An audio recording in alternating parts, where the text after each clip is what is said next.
نحمده ونصلي ونسلم على رسوله الكريم اما بعد فاعوذ بالله من الشیطان الرجیم بسم اللہ الرحمن الرحیم الدرس الرابع والثلاثون خلاصۃ النحو حصہ اول 34واں سبق خلاصۃ النحو حصہ اول کا شروع کر رہے ہیں۔ اس سے پہلے اسباق کے اندر ہم نے مفعول سے متعلق بات کی اور اس کے بعد پھر پچھلا سبق ہم نے حال اور ذوالحال سے متعلق پڑھا، اور حال ذوالحال کو اگر ہم غور کریں اس میں تو ہمیں یہ بات سمجھ میں آتی ہے کہ جملہ جو کہ عربی زبان میں ہو اور اس میں کسی فاعل کی یا مفعول کی حالت کو بیان کرنا مقصود ہو تو اس کے اندر ہم جو ہے وہ حال اور ذوالحال کو استعمال کرتے ہیں۔ اس کے قاعدے ہم نے پڑھے، یاد کیا، تمرین حل کی الحمدللہ۔ اور اب اس سبق کے اندر ہم پڑھیں گے تمییز۔ ابھی تمییز کیا چیز ہے اس کو تھوڑا سا اس کو سمجھتے ہیں۔ تمیز اردو میں بھی بولی جاتی ہے، کہا جاتا ہے کہ بھائی تمیز کرو، اور پھر اسی طرح کہا جاتا ہے کہ کسی چیز کے درمیان تمیز کرو۔ تو جب ہم اردو میں یہ کہتے ہیں کہ کسی دو چیز کے درمیان کوئی تمیز کی جائے، یعنی کہ دو چیزیں سامنے رکھ دی جائیں ایک جیسی یا ملتی جلتی، اور اس میں کہا جائے کہ بھائی فلانی کو فلانی سے تمیز کر دو، مطلب اس کو اس میں سے واضح کر دو، تو تقریباً وہی تمیز یہ عربی کی تمیز بھی ہے۔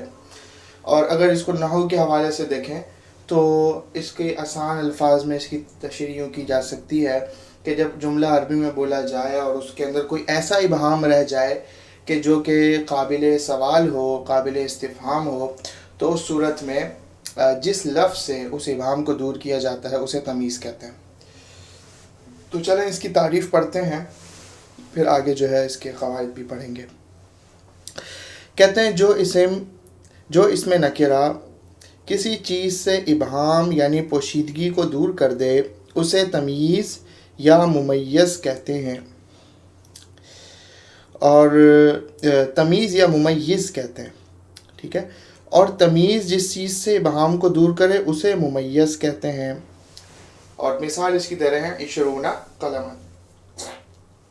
اب اس کو یوں سمجھیے کہ میں کہتا ہوں اشتریت 20 قلما، تو میں اگر یوں کہوں کہ اشتریت 20 کہ میں نے 10 چیزیں خریدیں، میں نے 10 خریدے، اب سوال یہ رہ جائے گا کہ میں نے کیا خریدا؟ صرف میں بغیر قلم کے میں کہہ رہا ہوں اشتریت 20، تو اس ابہام کو دور کرنے کے لیے ہم قلم ساتھ لگائیں گے، تو یہ جو قلم ہے یہ تمیز کہلائے گا یا ممیز کہلائے گا، اور جو 20 ہے یہ ممیز کہلائے گا، ٹھیک ہے۔ یہ ذہن میں رکھیے۔ اور ایک بات اور یہاں پہ ذہن میں رکھیں کہ ممیز اور تمیز عموماً اعداد کے اندر استعمال ہوتی ہے، یعنی عدد، کسی بھی عدد کو جب ہم ذکر کرتے ہیں اور اس کے آگے کسی ذات کو، کسی شخص کو ذکر نہ کریں تو یا کسی چیز کو ذکر نہ کریں تو اس موقع کے اوپر ایک ابہام رہ جاتا ہے کہ بھائی آپ نے کوئی عدد ذکر کر دیا کہ 20 بول دیا، آپ نے 25 بول دیا، 30 بول دیا، تو اب سامنے والا ہی پوچھے گا یا ذہن میں اس کے آئے گا کہ بھائی یہ 20 کیا چیز ہے؟ تو 20 سے آگے جب آپ نے قلم بولا تو پھر یہ تمیز کر دی کہ 20 خاص آپ نے کر دی ہے کہ یہ قلم ہیں، جو 20 ہیں وہ قلم ہیں۔ خالی 20 بول کے کچھ سمجھ نہیں آئے گا، اور جب آپ 20 کے آگے قلم بولیں گے تو پھر اس کی تمیز بن جائے گی، اور 20 ممیز ہوگا اور قلم اس کی تمیز ہوگی۔ اب تمیز کی اقسام ہیں، دیکھتے ہیں۔ تمیز کی 2 قسمیں ہیں، اور اس کو سمجھیں کہ تمیز کی 2 قسمیں ہیں، کون کون سی ہیں؟ تمیز عن الذات اور تمیز عن النسبہ۔ تمیز عن الذات کیا ہے اور تمیز عن النسبہ کیا ہے اس کو بھی دیکھتے ہیں۔ کہتے ہیں کہ تمیز عن الذات وہ تمیز جو مبہم ذات سے ابہام کو دور کرے۔ یہ مبہم ذات عموماً مقدار، اب مقدار کیا کیا ہو سکتی ہیں؟ عدد، وزن، کیل یا ناپ وغیرہ۔ کیل بھی جو ہے وہ ناپ کو ہی کہتے ہیں۔ ایک تولنے کی ایک آلہ ہے، اس کو ہم کیل کہتے ہیں۔ تو یہ ساری مقداریں ہیں۔ دیکھیں عدد بھی مقدار کے لیے استعمال ہوتا ہے، وزن تو ہوتا ہی ہے مقدار کے لیے، کیل بھی، ناپ بھی، جب ناپتے ہیں ہم تو وہ بھی ایک خاص مقدار ہوتی ہے۔ تو یہ تمام مقدار کی قسمیں ہیں۔ تو یہ ذات جو ہے تمیز عن الذات یہ عموماً جو ہے وہ مبہم ذات سے ابہام کو دور کرے گی. مبہم ذات جو ہے وہ عموماً کیا ہوگی؟ مقدار ہوگی. مقدار میں عدد، وزن، کیل یا ناپ وغیرہ ہوتی ہے. اب مثال دے رہے ہیں، آگے دیکھیں. لزید 20 درہما. اب یہ 20 تو ایک عدد ہے. 20 ایک عدد ہے. 20 کا مطلب کیا ہے؟ 20. تو یہ 20 کا عدد ہے. اب میں کہوں کہ لزید 20 کے زید کے لیے 20 ہیں، تو سوال کیا پیدا ہوگا بھئی؟ کیا ہے؟ ابہام آ جائے گا. تو اس ابہام کو دور کرنے کے لیے آگے کیا لگا دیا؟ درہمن. اب یہ بتا دیا کہ زید کے لیے 20 درہم خاص ہیں، یعنی کہ درہم کے علاوہ کوئی اور چیز نہیں ہے.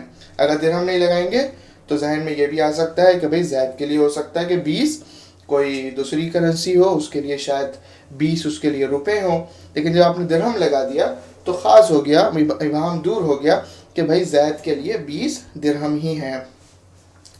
پھر آگے دیکھیں. عندی رتل زیتن، کہ میرے لیے ایک جو ہے وہ تیل کا رتل ہے. رتل یہ بھی ایک وزن ہے، وزن کی قسم ہے. تو میرے لیے عندی رتل، تو میرے لیے ایک رتل ہے. تو یہ جو ہے وہ کیا ہے؟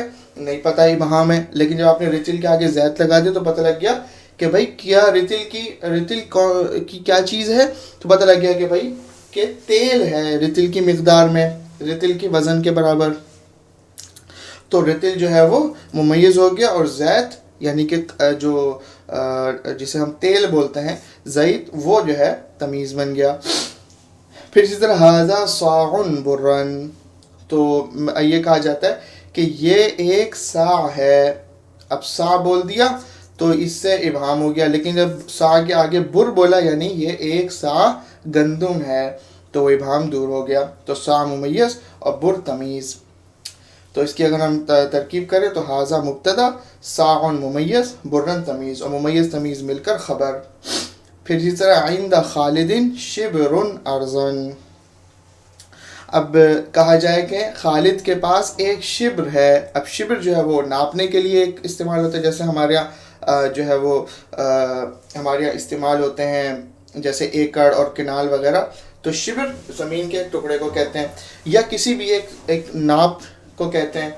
تو اس موقع کے اوپر جب میں نے کہا کہ بھائی خالد کے پاس ایک شبر ہے، یعنی مان لیں کہ ایک ایکڑ ہے، تو اب یہ نہیں پتہ چلے گا کہ بھائی ایکڑ وہ کس چیز کا ہے.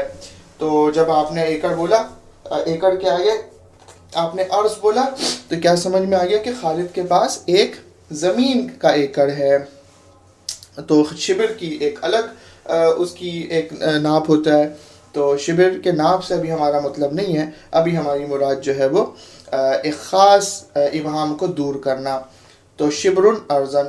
اور پھر آگے کہتے ہیں اور کبھی یہ مبہم ذات مقدار کے علاوہ بھی ہوتی ہے.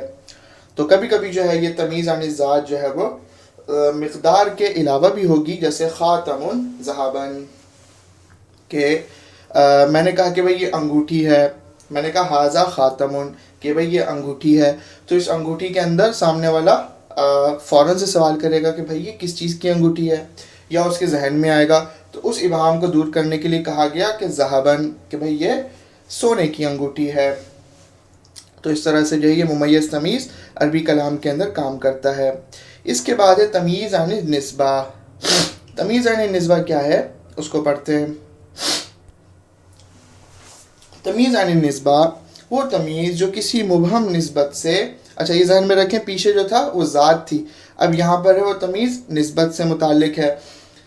تمیز جو کسی مبہم نسبت سے ابہام کو دور کرے، یہ مبہم نسبت یا تو جملہ فعلیہ میں ہوتی ہے، جیسے حسن زیدن، کہ زید کتنا ہی اچھا ہے.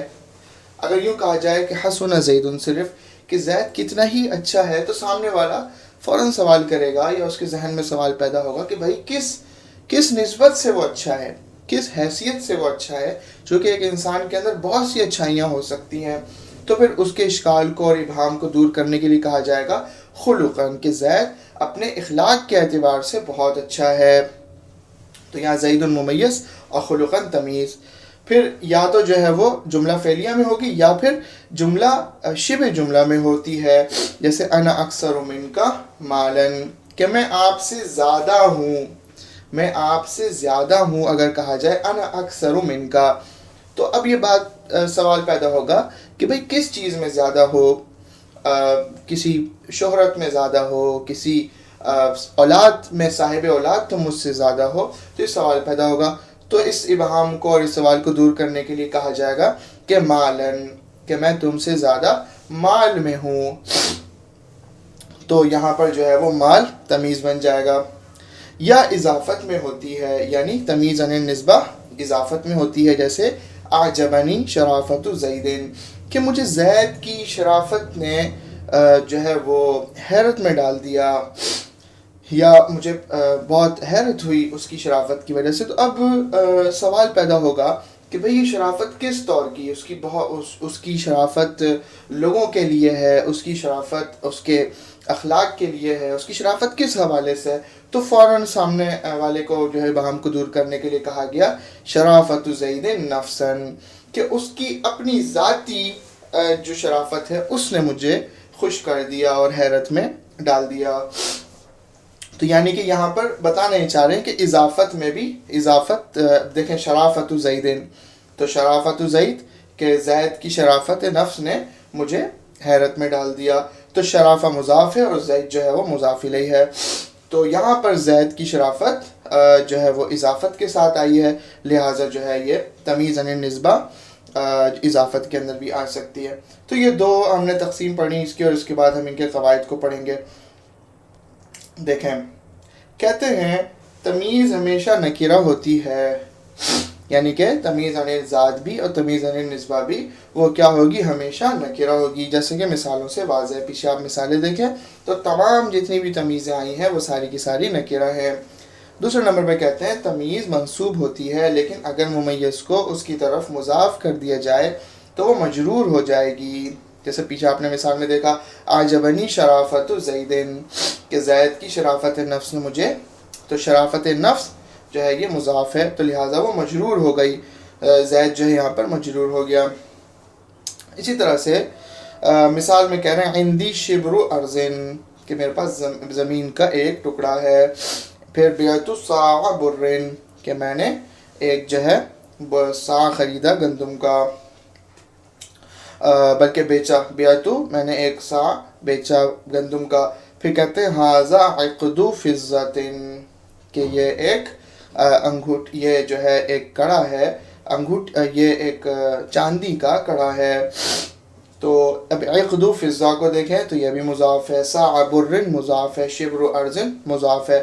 تو ان تمام صورتوں کے اندر جو تمیز ہے وہ مجرور ہے، مضاف مضاف الیہ ہو کر وہ مجرور ہے.